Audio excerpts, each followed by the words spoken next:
Selamat pagi, salam sejahtera bagi kita semua.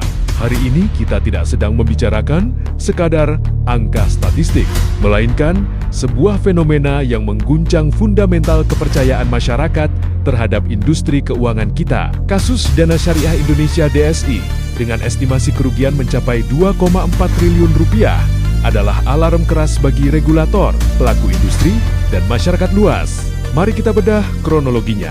DSI hadir dengan narasi yang sangat memikat, imbal hasil tinggi berbalut label syariah dan anti riba. Dalam 2-3 tahun terakhir, mereka agresif merekrut nasabah, menggunakan endorsement tokoh publik dan pendekatan komunitas.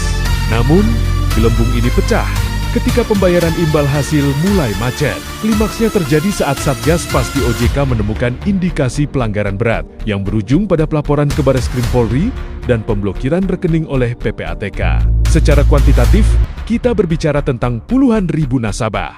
Data sementara menunjuk angka di kisaran 15.000 hingga 20.000 member aktif.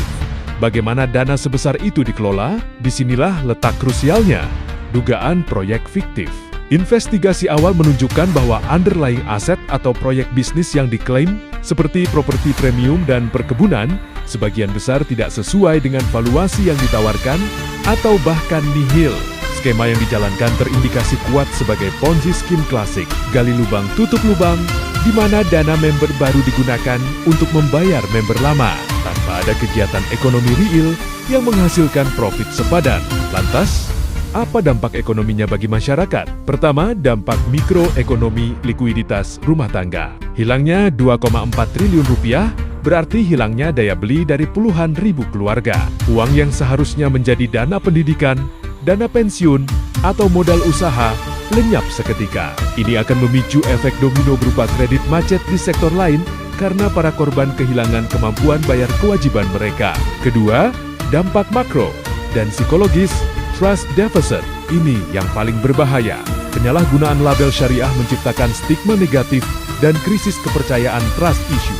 Masyarakat menjadi skeptis terhadap instrumen investasi syariah yang sebenarnya legal dan diawasi OJK. Kerugian intangible ini butuh waktu bertahan-tahan untuk dipulihkan.